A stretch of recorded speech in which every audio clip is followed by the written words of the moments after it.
Hello, my name is Moira McPartlin and I am the Scriever for the Federation of Writers Scotland, and today I'd like to bring you another of my tips, tricks and inspiration videos.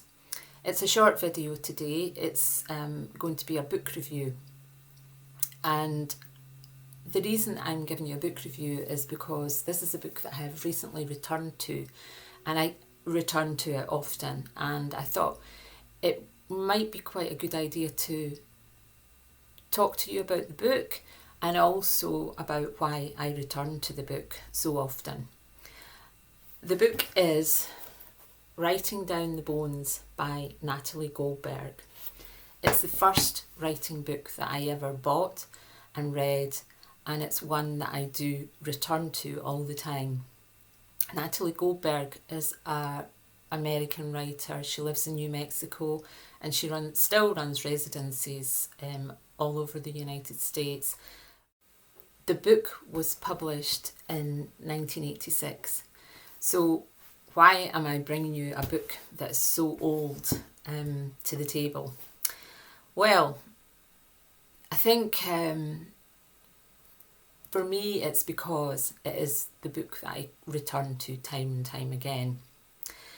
It's broken up into short chapters, and she talks about her own experience of writing, and it's very conversational, and she takes herself into cafes with her friends or her students and she writes, and you feel like going to cafes yourself. I do go to cafes myself and take the book with me, read a chapter and write with it. Some of the highlights in the book for me start off in the very first chapter, and it talks about choosing the right pen, choosing the right piece of paper to write on, and how that helps to write to the flow of your writing. Just now is a great time to buy notebooks, by the way. It's the beginning of the school term and you get all these fantastic wacky notebooks in the stores to tempt children back to school, but it's also great for writers. Most writers that I know love stationery, and to begin a book to talk about stationery is just a winner for me. Another chapter is about fighting resistance. Those days when you know that you should be writing and you just don't feel like writing, and you should be writing and you can't write, and it just talks about that and talks you through the process and gives you a little exercise at the end to help you get some words on the page. There's an exercise about letting go as well. In fact, there's lots of exercises about letting go and not being sort of stuck into the same sort of mould and the same use of syntax, and breaking all those rules and just letting it all go. I think one of the favourite chapters for me is about remembering your dreams. What are your deep dreams? And when I read this chapter and when I do this exercise, I remind myself why I started writing.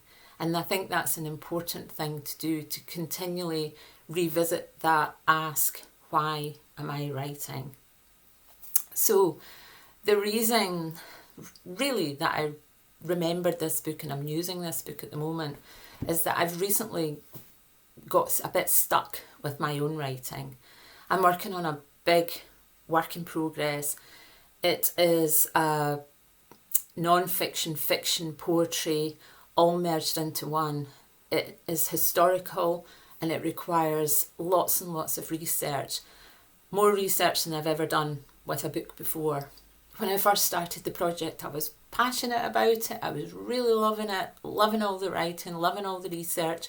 And then halfway through this year, I started to feel a bit jaded, a bit tired, and I just found it very, very difficult to get to my desk every day and to bring that motivation with me. And I started to get really quite upset about it and worry about it.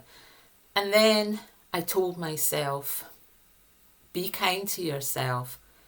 This is not happening at the moment. And I decided that I would take 2 months off. I would take the month of June and July off.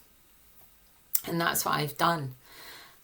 But in the meantime, I've come back to writing down the bones because I didn't want to stop writing altogether.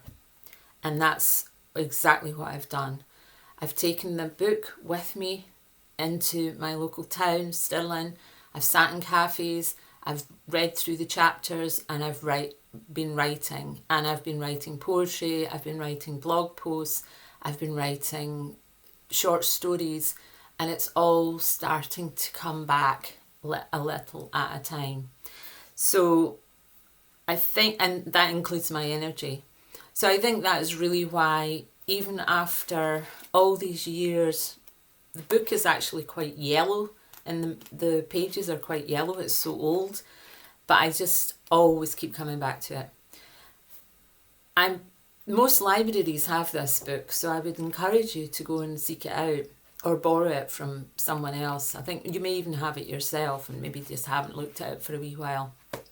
But anyway, I hope that if you do seek out Writing Down the Bones, the subtitle is Freeing the Writer Within by Natalie Goldberg, and I really hope that it helps your writing, because it certainly helps mine and will continue to help me in the future, I'm absolutely sure. So I'll say goodbye for now. This has been a very short video, but hopefully useful, and I'll see you soon. Bye bye.